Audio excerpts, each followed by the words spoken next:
Welcome to the Christian Atheist, where faith and reason fuse in the incarnation. Today we break new ground with the Christian Atheist, having never before done an interview of any sort. We have Dr. Paul Jung from the University of Toronto. Am I right about that? See, that's the thing with academia, right? I'm an inactive adjunct faculty at the University of Toronto School of Theology, Gotcha. because I taught at Wycliffe College at University of Toronto a couple of years ago. So Okay. I'm actually not too sure about what my status there is right now. I'm there on the file, so I'm like, okay, that will do. I have some of those myself hanging on from years gone by, so I'm not sure of my status on all the different places I've been either. So you got your PhD from where? My PhD is from Fuller Theological Seminary. Some Fuller, okay. Yeah. Okay. So Dr. Jung, and please correct me if I'm pronouncing anything wrong at any point. Chung is probably closer. It's instead of u. Yeah. Chung. Chung. Yeah. Chung. Okay. Good. Yeah. Is the author of God at the Crossroads of Worldviews, toward a different debate about the existence of God. And I've not read your book. I apologize. I wish I had. I've actually just become aware of you in the last 2 weeks after my wife had been sending out solicitations for us going on other podcasts because we're trying to promote the Christian Atheist. But I got so excited when I started listening to What Do You Mean God Speaks that we decided to take a departure from our normal mode of podcasting and try to do an interview with you. And so we'll see how this goes.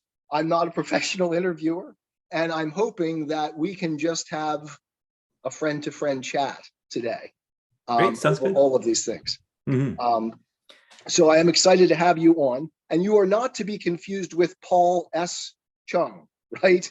This is an entirely different person. I think there is another person named Paul S. Chung, and he has a different specialty. So I'm distinguished from Paul S. Chung by going Paul Seungoh Chung. Okay. So I think his area is more toward like strict theology, Right. whereas mine is more on philosophy and theology. Okay. And sorry for asking the personal question. What year were you born? 1978. 78. Okay, so you're a lot younger than me. I was born in 66. Right. So yeah, and my wife was 1970. So I'm significantly older than you.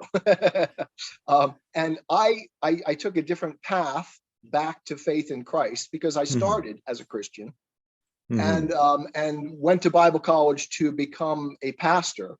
And by the time I graduated from Bible college, I had gotten to the point where I was pretty much an agnostic and started a PhD program at the University of California, Irvine, and became a full-out atheist for 25 years.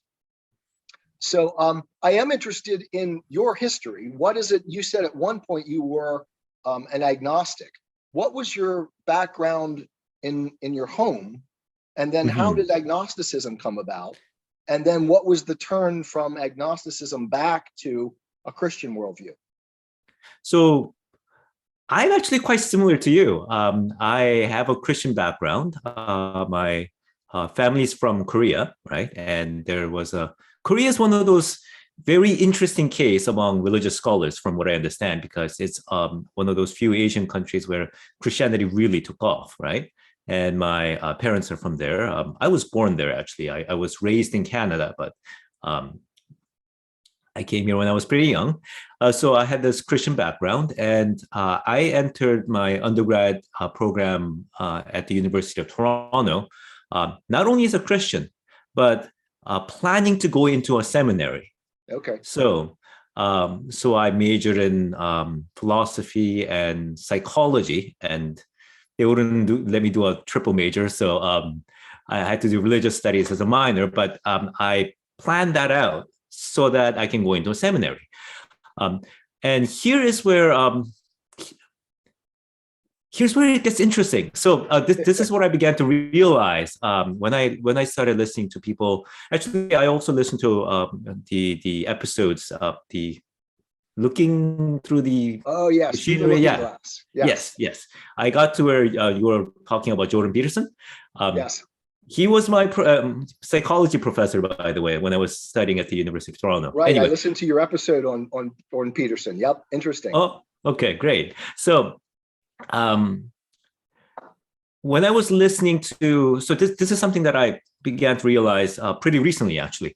So a lot of the people who were Christian and became an agnostic or an atheist, at least for a while, they have a slightly different emphasis than I do. I noticed recently, which is that their faith was shaken by all of these intellectual questions and challenges. In my case, it's similar, but there's a different accent because I already went through all of those questions, even when I was pretty young. So when I was in university, I thought through a lot of these things already, and I had a position which was not as shakable. So Okay. what I actually did during my university Was years was was that was that because you in your home talked about those things, oh or yeah, was it because of the nature of the church that you were going to it's discuss those things, or how was it that you were more grounded than the vast majority of Christians that I see around us in today's world, who are pretty much at sea on these questions? it's probably because my parents were much more open to me asking these questions and thinking Right. them through. Um, they were, how should I put it? They were the type of people that basically when you have questions and if they didn't have an answer, they didn't pretend that they had the answer. They basically Right. said, all right, you go and find out. So Right. for me, I felt free to think about these things from multiple angles. So questions like the Big Bang cosmology and evolution and what that means for the Bible, I Right. had the freedom to sort of think about it in different places rather than going, oh no, Yeah. it's either the Bible or science. That wasn't really a big problem for me. Right. Um, but my question when I entered university was actually something like this. I have people who are around me who are clearly intelligent, but they don't believe in God. And I know their questions against Christianity, and I can pretty much answer them at least to somewhat to my satisfaction. But it it seems like that doesn't move them either. So my next approach was that, hey, I'm going into a seminary. I need to figure out how people who aren't Christians and or who don't flat out believe in any God, how they think. So I focus my studies on the courses where I get to be in their shoes, so to speak. So it wasn't that these questions undermine my faith so much as, so you can think of it with this metaphor. It wasn't that they were something that were invading my intellectual space and undermining that. I went on an expedition Gotcha. and then got lost and decimated. So that's how I entered my agnosticism. So Okay. I was thinking, okay, what would happen if I think like an atheist and think like an agnostic and think like, say, a Buddhist or a Taoist? I went through all of those things as well and tried to figure out why they think that way and why it makes so much sense to them. Mhm. And when I understood that, I realized that, wow, it does make sense. And Yeah. it sounds pretty solid, at least from their perspective. But now I don't know how to get back because atheism sounds right, agnosticism sounds right, Yes. Buddhism sounds right, Hinduism sounds right, all of that sounds right. Christianity doesn't sound wrong, but it gets lost in the sea of other voices, which then threw me into, I suppose, an agnostic Okay. sort of Okay. side to it. And let me see if I can anticipate where this goes, because in listening to your material, and I have not listened to everything. I haven't even Mm. gotten through the full first season yet, but I've Mm. already passed you on to others. So my nephew is absolutely enthralled with what you're doing, and enjoying it immensely. And let me slide over this way. Okay, sorry, my wife's telling me to move. um, so, had you read Thomas Kuhn before this? or did you suddenly encounter Kuhn's work? That was during my university years. So I studied philosophy of science during one of my undergrad studies. And I thought that this is an interesting way to understand how science and probably something a lot bigger. I knew when I first learned about him and read about him that his insight didn't apply just to science. Yes. Then I studied, then I took the course by Jordan Peterson, and I realized he's talking about the same thing, really. Yes. Like there's a structure to how we think. Right. And there was a point where Peterson just straight out just said it, like, yeah, T.S. Kuhn, like, that's an insight that I'm also delving on. I'm like, yeah, okay, I thought so. So this was after my expedition into agnosticism and getting lost. Okay. Right. But I was so still Peterson came late in the process. Yeah. What year in your was this graduate or undergraduate work? No. This was my third and fourth year of undergrad. So I took his personality psychology my third year. Okay. My first impression of him was, let's put it this way, I thought he was crazy because he paused. If you listen to some of his lectures, sometimes he has this long pauses, right? Because he thinks. Yeah. So I'm here. I'm used to like behavioral sciences and cognitive science, which was interesting. But he comes in, he doesn't say anything for a minute and a half. Then he starts talking about his dreams. So I'm like, okay, this is weird. Like, this is very weird. But by the time that course ended, I'm like, okay, I'm taking his next course, which was maths and meaning, right? So that was my fourth year. His courses sort of became sort of a complement to, I guess, my personal project of going through all of these different worldviews. So my strategy became, because I'm now lost at sea, so to speak, I said, let's go through all of these different worldviews and see what sort of current seems to go through all of them, right? And then maybe I can sort of navigate my way through all of these things. So yeah, that's fantastic. Me too. Right.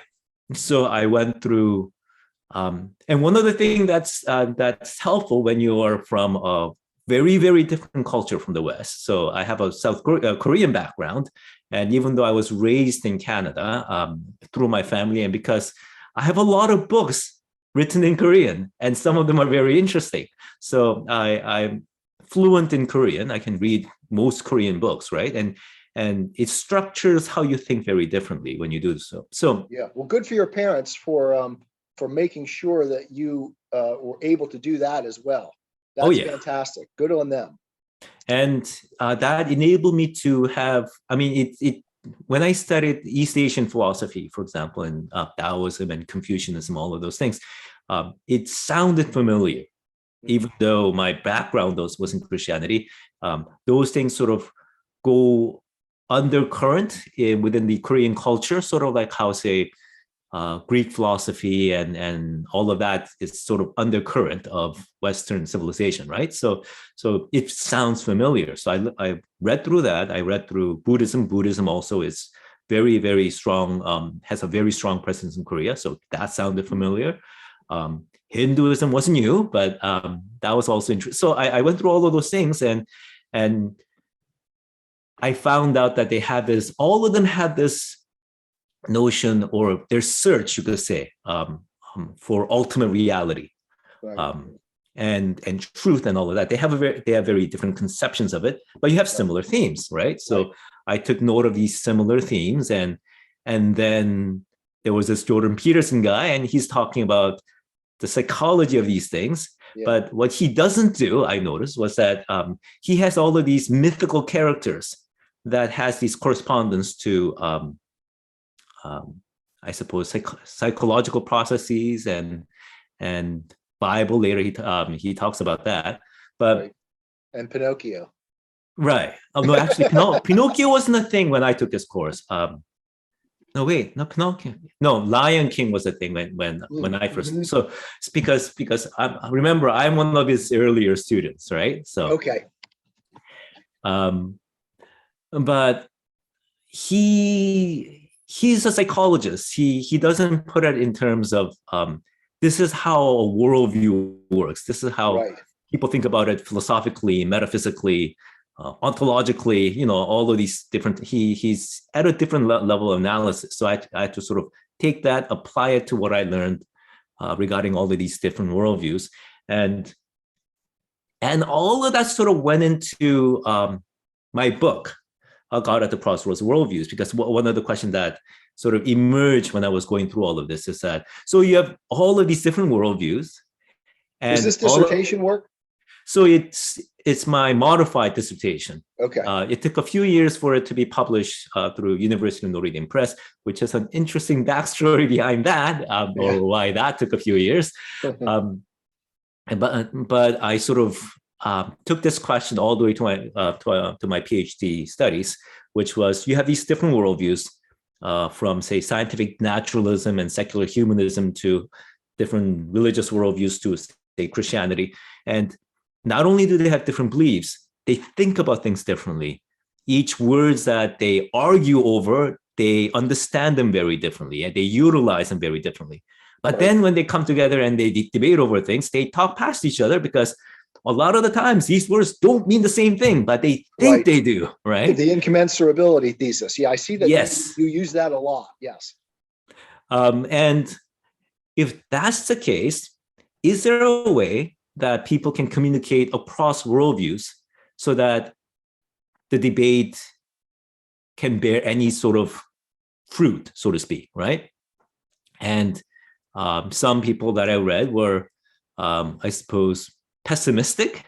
I was searching for a more optimistic one. There was a philosopher, it's very, very old, but he published from Notre Dame, which is the reason why I wanted to publish from Notre Dame, and which I did. So Alistair McIntyre. Oh yeah, yep. Yes. I'm McIntyre. Yep. You met McIntyre? No, I've never met him. Nope. Okay. I'm familiar with McIntyre. Oh my goodness. Okay. So his actual he began to talk about his what he writes in his magnum opus, After Virtue, and later Whose Justice, Which Rationality. His ideas sort of got formulated by answering T.S. Kuhn and the problem of multiple paradigms, right? Okay. And his answer was something like, if you are fluent in both intellectual traditions, so in my language, if you're fluent in both rival worldviews, you can think in terms of both. You can speak in terms of both. You can speak their language. You know why they think their view is true. You know what sort of problems that they're having in terms of their own worldviews, right? So it's not someone outside criticizing them. It's the problems that they're already struggling with, and they know they're struggling with. So if you can do it for both worldviews, and if you can formulate something either from one worldview or maybe by integrating the two together, that enables you to understand both worldviews, where they're going, and then pose a way forward for them, even in the terms of their position, then you've sort of done something that crossed worldviews and maybe brought them together and advanced them further. And then his argument is that, and we already have a case study of someone actually doing this with Thomas Aquinas, where he brought Aristotelianism and Christian Platonism together, Augustinianism together, and he was able to do it. So my book, God at the Crossroads of Worldviews, apply that to the debate about God. And I said, we can when we have such problems whenever we are trying to debate about God, because either we don't realize that we are talking from very, very different worldviews, so we think differently, so that we are talking past each other, or when we realize that we don't actually know how to cross the gap. Right. This is, I think, why I got so excited when I started listening to your work, because of the similarities in our approach to things. And the reason my podcast is called The Christian Atheist is because precisely that reason. These two opposing worldviews coming together in a single person and allowing me to see the rationality on both sides of the debate and say, wait a second, you, especially in the new atheists, you people are saying an awful lot of things that are not contradictory to the Christian worldview, but you're not saying them in ways that we would understand as Christians to be in consonant with what we as Christians would say. And for them, for atheists, the atheist community, they utterly reject that notion completely. Whereas the Christians, when you start telling them this, they say, wait a second, you're kind of right. Some of the things they're saying about God, or saying some of the things they're saying, some of the things that they embrace in the atheist community, the very notion that science can yield us truth is fundamental to the Christian worldview. But the atheists themselves don't recognize it as such. And so the problem of translation, of getting them to understand that someone like Sam Harris, who embraces so much of the materialist worldview, but also at the same time isn't recognizing that he is embracing a huge amount of the Christian tradition underneath the surface that he's not facing. And so when I heard you talking about the things that I was talking about in a new way, it was just so exciting for me, because it's like, this guy's making the points that I've always wanted to make in the ways that I wanted to make them. So I'm feeling like I've failed in some of the ways in my own stuff, but we're approaching the same material and saying a lot of the same things, but in different ways. And I love that. And so I'm continued exciting. I'm excited to listen to the rest of your stuff. And I'm sorry that I didn't listen to it before we talked first, but maybe we can do this again as time goes forward. Oh, that would be great. And this is, so that's what my podcast, so for those of you who are listening, I don't think we mentioned that, but he's talking about my podcast, What Do You Mean God Speaks? Yes. So, What Do You Mean God Speaks? Fantastic. If you haven't listened, folks, you need to go and listen to Paul's podcast, What Do You Mean God Speaks? And get his book. So my book, God at the Crossroads of Worldviews, when he was going through peer review, one of the peer reviewer basically had this comment, and he was very positive, which is why it got published, obviously. He said, this book is like Moses. I'm like, ooh, Moses. But then his comment was that it's like Moses because he's bringing up this promised land. And by promised land, he means that what I'm doing is that here's a new way of thinking about the entire debate. And my main argument was that we've been trying to argue about whether there is this like being outside the universe that we can infer from our reason, and we get stuck over that. Whereas, for example, what Thomas Aquinas did, and what I'm suggesting is that we think about it in terms of rival worldviews, and instead of positing some extra entity, we go to the other worldview and we discover, or we uncover, whichever way, we identify is the word I use. We identify what in the other worldview that we would consider would be God, because that's what Thomas Aquinas did. So what we need to do is that we need to find something that is fundamental. It can't be just some extra entity, something fundamental to the other worldview, fundamental to his notion of being and truth and reality and all that. And then identify that with God, but that's only the beginning, because then you have to make the rest of the journey of what does it mean, like by saying that this is God, and how do we encounter this reality, this God, in ways that that Christians have been describing. All of those, it's a beginning of a long journey. So what this reviewer said was that this is like showing us a very different way of thinking about this debate. It's a new promised land, but it's like Moses because he showed us a promised land, but he doesn't take us there. So his sort of comment was that you need a sequel. And I'm going, okay, it was a lot of work writing the book. Yeah. I need to write a sequel. So that's the origin of What Do You Mean God Speaks? What do you mean God speaks? What I was trying to do is that, okay, for my next book, I wanted to be much more accessible. I tried to write the first book as accessible as it can, but it is still a philosophy book. You need to be familiar with some of, at least like an undergrad level of philosophy lingo. Mm-hmm. But I wanted this to be something that, because I also pastored, that say like university, college level, or adults in my congregation could listen to and sort of get, right? If they are struggling with the sort of questions that that this podcast is supposed to address, right? So I wish you were a pastor close by, because I would kind of looking for a church right now, and I would like to find a church that I can really get excited about the pastoring. I mean, I'm trained as a pastor too. I could do that, but I'm not interested in being a pastor anymore. It's hard work, I think. It's hard work. Pastoral work is different from teaching. Absolutely. And that's one of the reasons why I'm not like full-time pastor. I'm like I'm an occasional at everything. I notice I'm occasional university lecturer or adjunct. I'm an occasional writer, occasional pastor. That makes it somewhat upsetting. But so what do you do to pay the bills? Savings. My brother's rich. he's a medical doctor. But still looking for work when he needs to. So hey, for those of you who's in academia or seminary and you are around Toronto or Hamilton, I'm here. Yay, right. I'm free. Where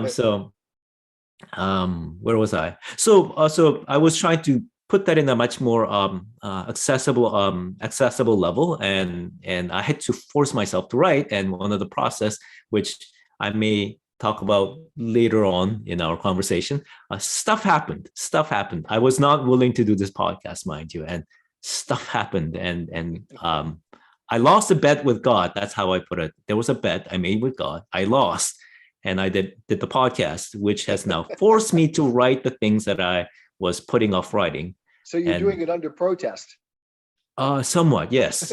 And it's a continuing protest, which is interesting. For example, I contacted you, right?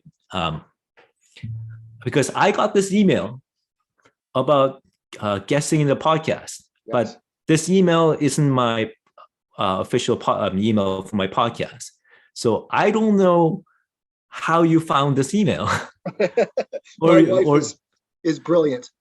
Well, there is that, but I don't use this email for my podcast. So I don't know how someone thought that this email belonged to someone who does a podcast. I don't know whether you knew that I did a podcast. In fact, I was going to delete the email because I get a lot of emails saying, "Dearest in Christ, give me money," right? I'm sure you get some of those emails too. It's like, "Dearest in Christ," like, "Dearest God." I'm like, who is this? And it's a scam. So I'm like, what is this guy? Like, who is this person? But then I noticed that, hey, that name, I recognize the name from somewhere. And then I remember that you had an interview with Michael Weisman. Yep. Yes. And that was like 2 of the episodes that I listened to. Hold on, Paul. Mm-hmm. I am still on. Yeah, but have we gone off on the thing? Because you get 40 minutes. Okay. Remaining meeting time is 10 minutes. Okay, so I see. Still recording. Maybe we should just log into the second one. Stay on it. Okay. All right. Yeah. Okay. Let's go ahead and I'll let you finish your thought, and then we'll switch over to the next meeting. Go ahead. So I think, right, Michael Weisman. So you had an interview with Michael Weisman. He asked me for an interview. I was very unwilling because I don't think you can debate about God, at least in a very short time span. It's not very fruitful. Yeah. And he seemed like the type of person who just wants things in 10 minutes. Wants like everything in 10 minutes. Yes. And he wanted something like belief in God. I'm like, that's way too large a topic. You need to narrow it down. And I was trying to narrow it down. Actually, I was trying to say, see, you and I just won't mix. Like, I do things this way, you're that way. No. And I was hoping maybe he'll just go away. He didn't. He kept requesting. So I said, okay. So I started listening to a few of his episodes. And one of it was yours because it stands out. It's like Christian Atheist. What on earth does that mean? So I read, so I listened to that. So I'm like, okay, maybe I'll take a go at it.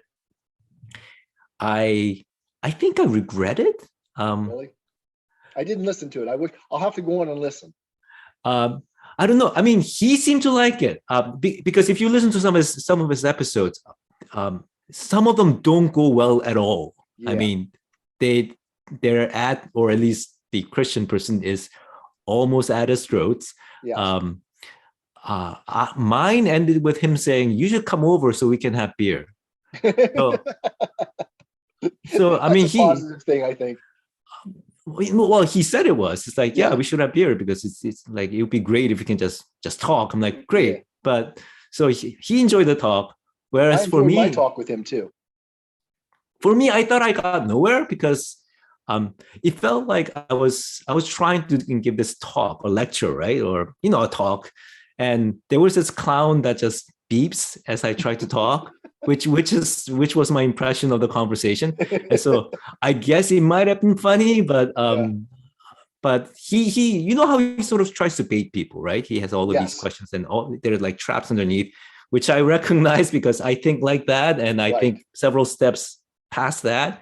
So I don't take it, and he just beeps the clowning beeps, and we didn't get anywhere, or for me, I felt we didn't really get anywhere. So I'm like, maybe that was just a waste of time. Right. So that's how I sort of just put it off. Right.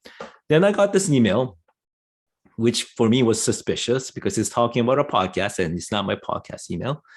But then, oh, he's from Michael Weisman. I know this guy. Maybe I should respond. And that's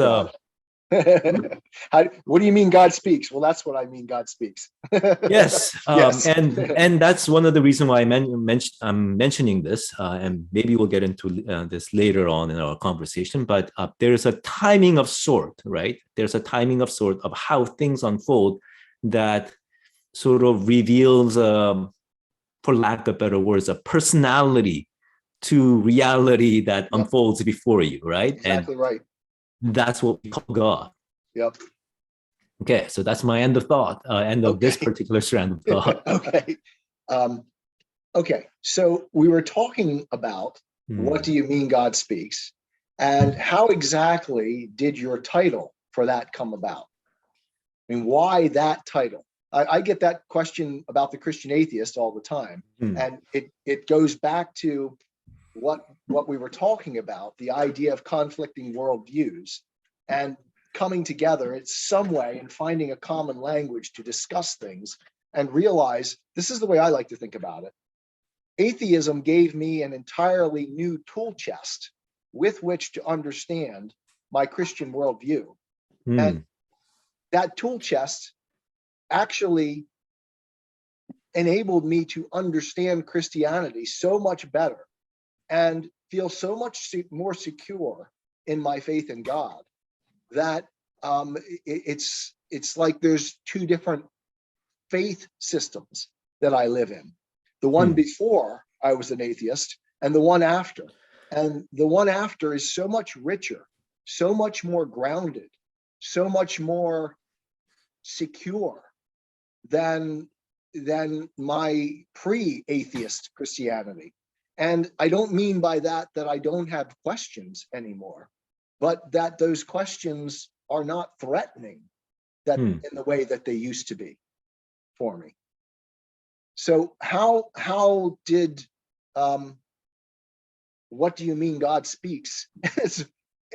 Sorry, I don't mean to be critical. It's just that that's a very ponderous title for a podcast. So I'm not good at coming up with short, catchy things, I'm afraid. But the reason for that title, I think, is for me that question is quite, what's a good word to put it? For me, primordial. What I mean is that it's a question that I asked from a young age, you could say, because I read the Bible, as with maybe it's a Korean thing. What I noticed is that when I was tutoring, for example, during my undergrad and my grad school years, to pay for my tuitions, right? So I had to tutor a bunch of people, and a lot of them were Korean immigrants. because I'm fluent in Korean. So I'm like, hey, I can teach, and I'm also fluent in Korean, right? And the question that the parents often ask me was that, where are the children version of the world classics, like philosophy? And I read, for example, Plutarch when I was 7, but not Plutarch, but the children version of Plutarch that the Korean writers wrote. So they were asking, like, why aren't there these versions of it?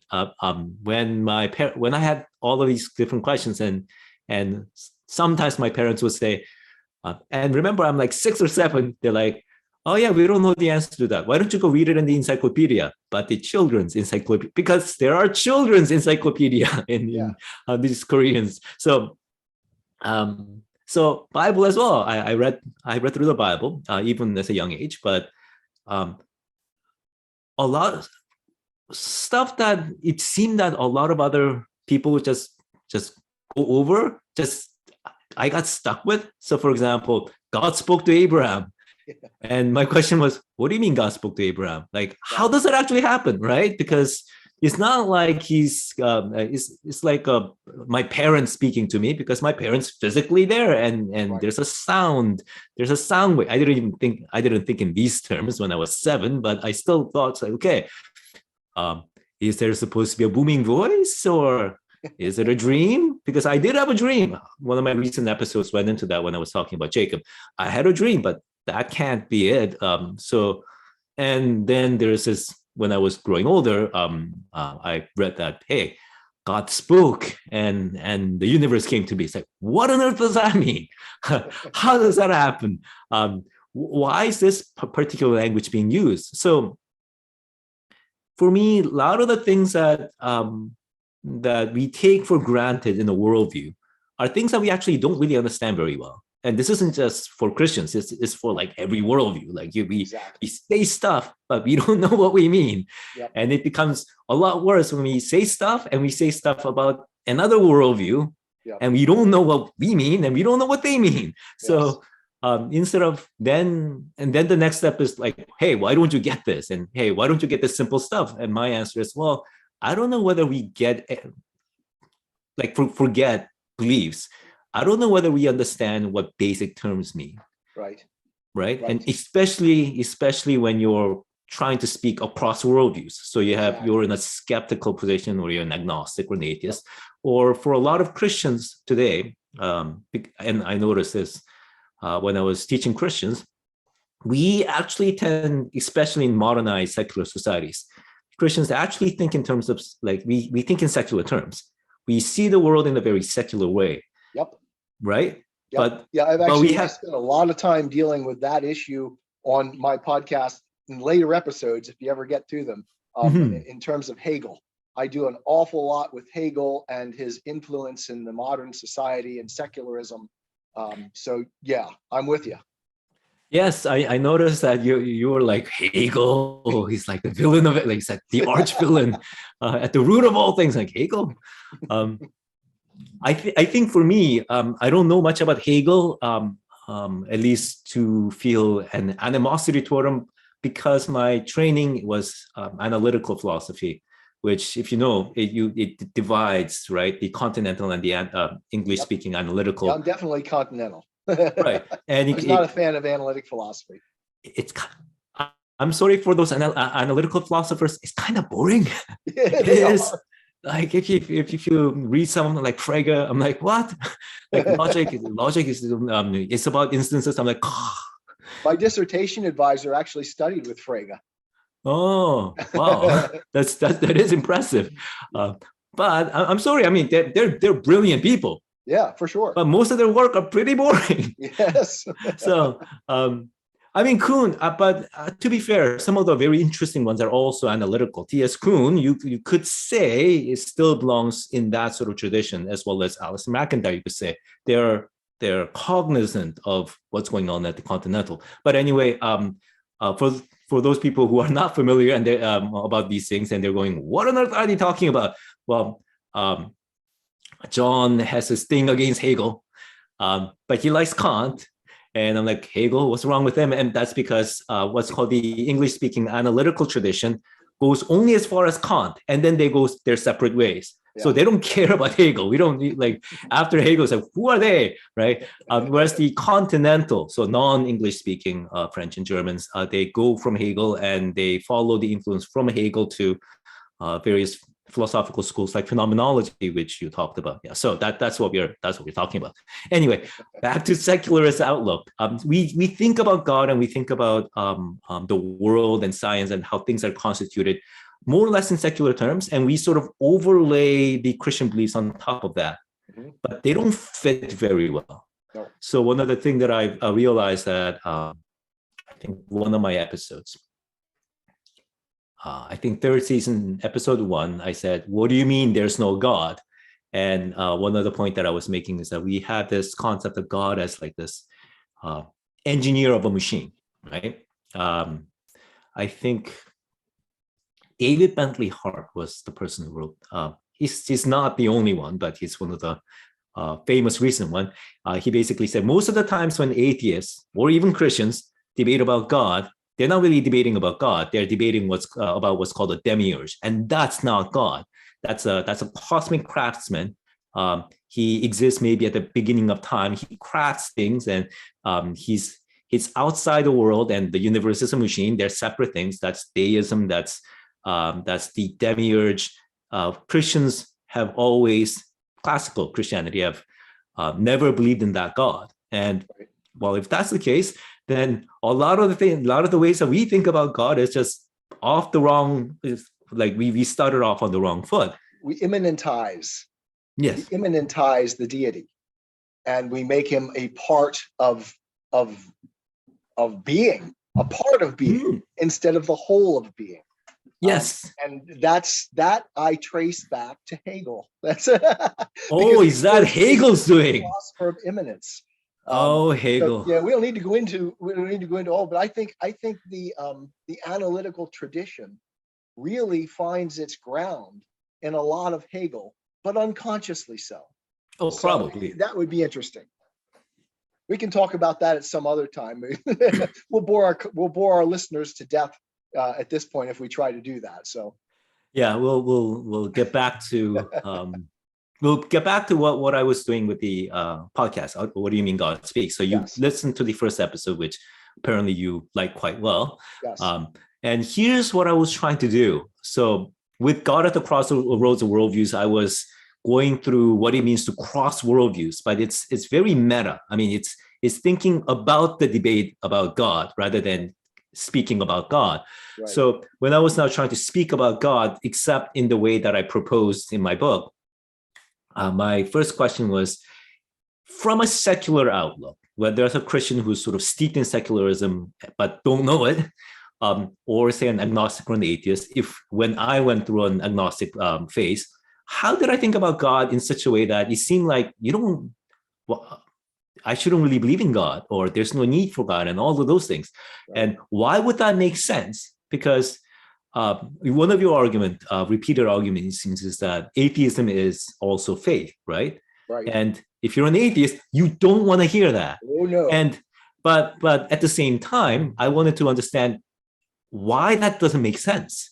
Because if you think about it, a lot of the belief system that we have, rational beliefs, are still beliefs, right? But we don't want to say that, that's just, or what they want to probably say, if I were to think in their shoes, is that sure, if you really push for technicalities, what I believe or my lack of belief about God is still belief, but it is fundamentally different from faith that the Christians talk about.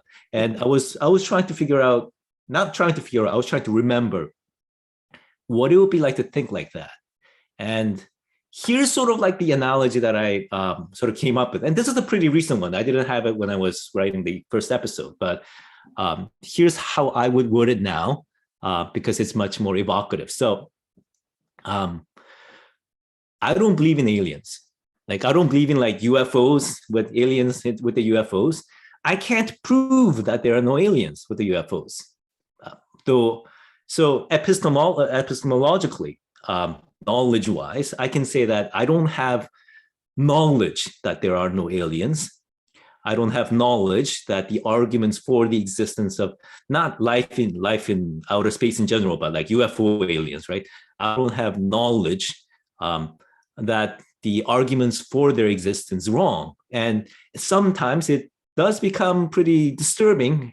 For example, the Pentagon videos about the UFOs, where the president comes and is like, yeah, there are UFOs, and our military sort of track them, and we don't know what they are. I'm like, ooh, that's kind of disturbing. Then you have some astronomers say, well, there's this weird looking meteor that sort of shot past, and it acts like a spaceship, right?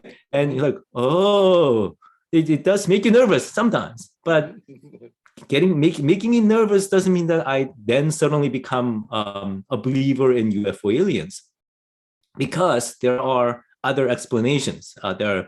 Or even when you don't have an explanation, you have strong confidence that there are explanations because some of the previous sightings of UFOs turned out to be something else. And so unless I myself encounter the UFO and an alien and I get abducted or something, I won't believe. And even if I get abducted, there may be other explanations, like maybe I'm hallucinating. Yeah, so we're not required to believe almost anything, no matter what the evidence is that we're presented with. Yep. But at the same time, what I would want to say is that, sure, I can't prove that there are no UFO aliens, but my faith, you could say, in not believing that there are aliens on UFOs is not the kind of faith that people who believe in UFOs have. I think mine is more rational, and it's less about faith than those people do. That's what I would want to say about UFO aliens. Then I realized that agnostics and atheists today probably think very similarly about God, right? Yep. And exactly. And this is a reason why they would say, yeah, like my atheism isn't really faith. Yeah. Sure, it's not like logical deduction that there's no God, but it's fundamentally different from your faith in God. So I was trying to figure out, how do I communicate the concept of God that undercuts that? And my answer was that God is not an alien. And it's like, yeah, obviously. It's like, no. What I mean is that we have made a fundamental error or misunderstanding in thinking about what it means to say, or what the word God means. And here's where that being among other beings come from. We think that God is, and this has been a long time in the making in the past few hundred years, that we think God is some sort of super powerful entity. He's like a god like Odin or Zeus, except more powerful. I recently named him Super Zeus.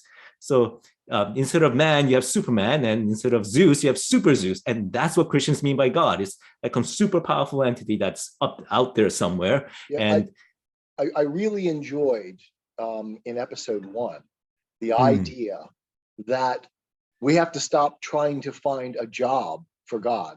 Yeah. And of course, this is that God of the gaps argument that, for me, I've taken this on at various places in the Christian Atheist. But one of the things I did just this season is talks about one of C.S. Lewis's essays. And I made the point that the world does not get less mysterious as we discover more about it. It gets more and more mysterious. And God is, and always has been, the mystery that lies beyond human knowledge. And that mystery has not decreased as science has increased. It's gotten bigger. It's gotten more mysterious. And we don't have to find a job for God, because he is all that exists. There is no job. He's the context in which jobs occur. So, and I appreciated that, because I hadn't quite taken it to that analogy, and I thought that was exceptionally well done, and especially the way you developed it and continue to develop it. I'm looking forward to listening to the ongoing development. As you, I'm sorry, I'm sort of wandering here, but as you seem to plot out your seasons quite meticulously in advance. Do you spend a long time figuring out the entire structure of a season? Do you Uh, map it out in advance? for my first and second season, definitely, yes. For my third season, I had a general. In fact, I have an idea of the entire series, so it's probably going to be somewhere around 10 seasons. But for my later season, my general sort of plan gets a lot more abstract, right? Right. But for my first season, what I wanted to make sure was that first season is sort of like structure. It's like a scaffolding, or wait, the metaphor that I usually use is like a journey. So the first season is sort of like equipping for the journey. You haven't actually taken the journey. Here's the map. Here are the shoes. Here's what it means to actually see the road. So Right. what that translates is that, okay, we need to know some basic terms. Like, what do we mean by God? It's not some super powerful entity that science is trying to find or not find, and that is it. It's like, and this is why the first episode was so crucial for me. And it took me months for me to like literally months for me to write and rewrite the whole thing and separate out some of the pieces and place it in. For example, the part about science, I moved it to the God, science, universe, and the flying spaghetti monster. So you have the argument that sort of played out in the first episode that's now specifically focused in area of science, right? So did you sit down, like you said, lost your bet to God and said, I'm okay, I'm going to do this, and then for like 4 or 5 months plot it out before you launched? Yeah, about 11 months. Yeah, Jenny and I flew much more by the seat of our pants. I did each episode as it came up and tried to bring it together in as logical a way as possible. And of course, I had in my mind a broad picture of where I wanted to go. But the amazing thing moving forward, and I'm leading to a question for you on this. The amazing thing moving forward is that I was happier and happier with the choice of the name of the podcast, The Christian Atheist, as we move forward. And now 3 seasons in, I'm ecstatic with the name. I wouldn't change it for anything. I think it's exactly right. It's exactly what I wanted to say. It's encapsulating all 3 seasons so far and everything I can see in the future. Do you feel that way with What Do You Mean God Speaks? Do you think that that choice has worked out well moving forward? For me, the question is more of, does the title communicate what I'm trying to communicate, which it does. So if you were to ask me, like, do you want another title? My answer would be, I can't come up with a title that says what I want to say better so far. I like it. Right? And the more I've encountered, the happier I am with it. And I'll just say one more thing, and then I'll let you'll talk, and then I guess we got to wrap this up. But soon after I started this podcast, my wife invited my brothers and my sister over to celebrate my birthday. And I had fairly recently just come back to Christ. And one of the things I asked all of them, I said, how do you know God exists? What does that mean for you? And my brother said to me, he speaks to me. And I thought, there it is. There's your title. And it's exactly right. And part of the reason that it's so good is that these are the types of things Christians say that non-Christians hear and say, you're insane. That means nothing. What do you mean God speaks? And yes, exactly. That's where it's from. Right. And I think it plays well with your repeated statement that this is made for those who are questioning and those who believe and everyone in between. And I think it's dead on. I just think it wears better. I think it's worn very well. Of course, I haven't gotten all the way through, but yeah. I mean, I do hope so, because it's a very, very, very extended metaphor that goes throughout the entire season. So in my first season, in my first episode, because remember, what I'm trying to do is I'm translating. So I'm going, okay, if I wasn't and because I know what it's like to think like that and see the world like that. If I was an agnostic or an atheist, or someone who sort of has that view, even though I'm a Christian, and so plagued with all of these questions, what would God actually mean? Because we keep thinking that he's like this alien entity like Super Zeus. And I said, okay, one other thing that I'm doing is forget the word God, because we keep thinking about the wrong thing. Forget the word God for now. I'm going to translate the word for you. And the closest translation at this point is something like reality, because everything we say about reality, like all of reality, right? All of reality, what we say about that is what Christians have said of God. So that's the more correct translation. But we say more about, we have more thoughts about this reality, namely that we can talk about it. There's rational structure to it. It communicates to us, which is why science exists, because science basically is about figuring out the rational structures of the universe without language. Right. But if, as we do so, and this is something that atheists like Stephen Hawking would pretty much say, it's like laws of nature is why the universe exists. And my answer is like precisely. Exactly. But what Christians say is that laws of nature is very linguistic. It's not like gas or rocks. Laws of nature, if anything, if you have to compare it to any sort of concept that we have, is like a language. It's like speaking. So in a sense, reality speaks. And that's what we mean by God speaks. It's not some mystical thing, at least at this level, right? And so this metaphor progresses. So something like all of reality is God speaking, which means every truth is God speaking, no matter from which source. That's what it means by God speaking. But there's a further level to that. So sometimes reality speaks to you in what we can only describe as a very powerful and personal way. What does that mean? Well, maybe this experience, maybe that experience. How does that play out? Because maybe it's a delusion, right?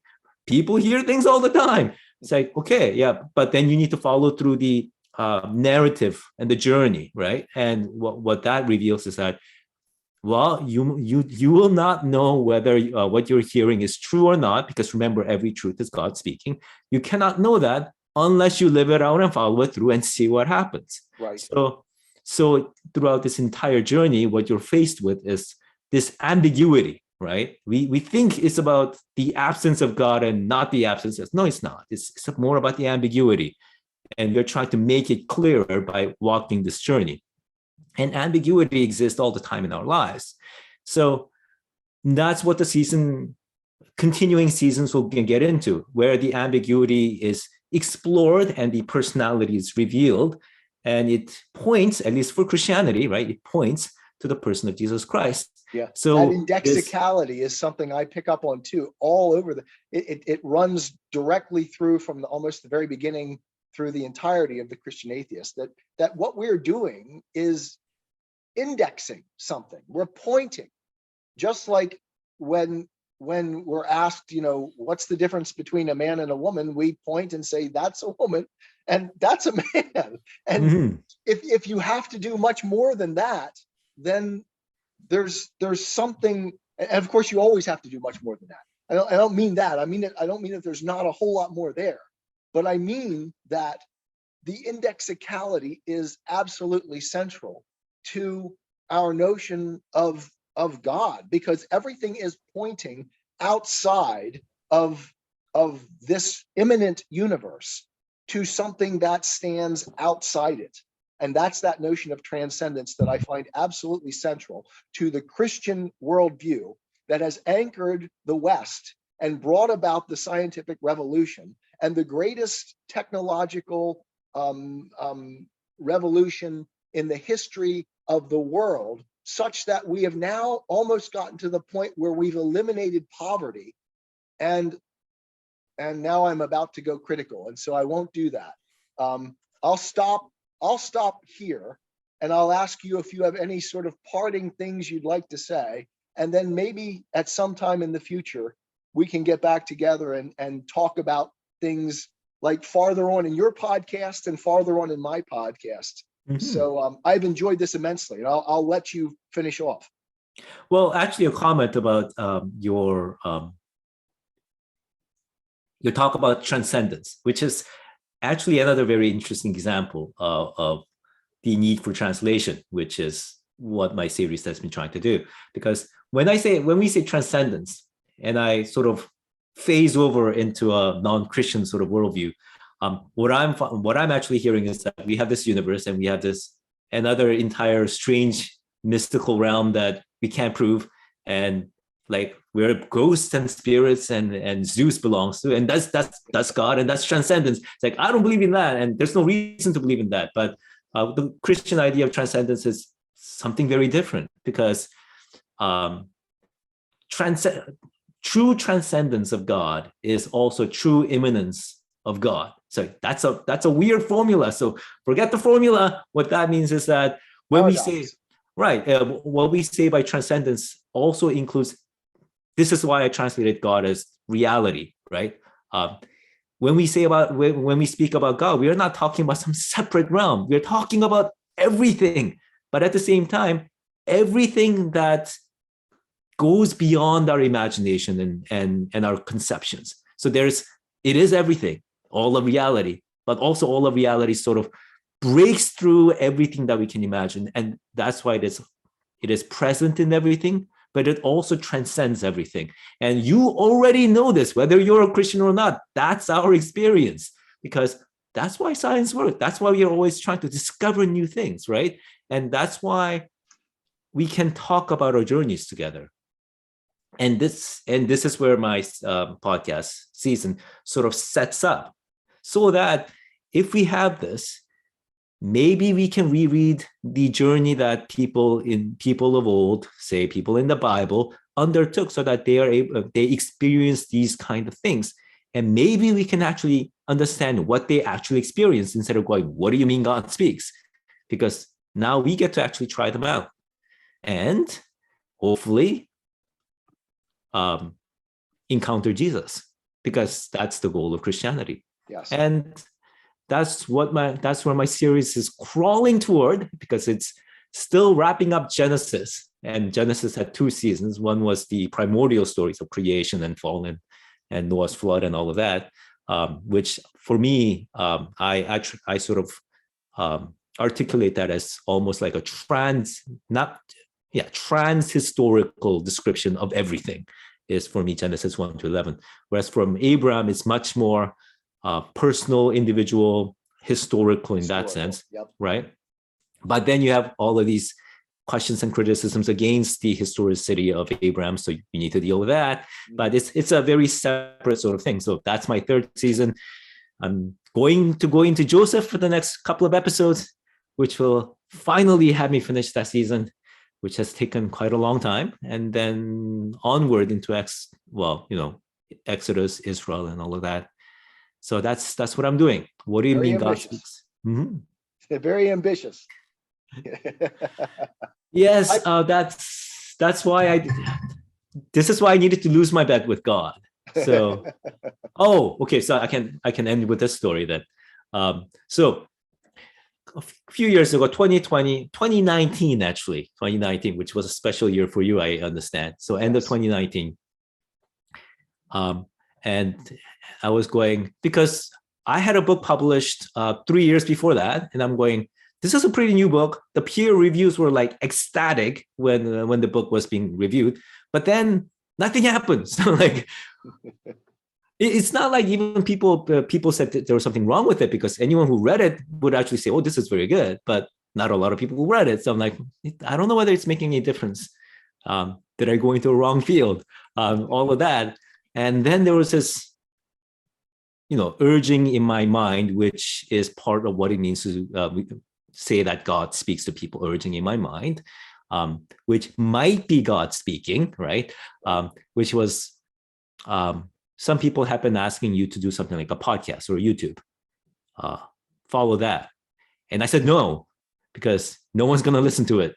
But I'm not very good at technical stuff. Yeah.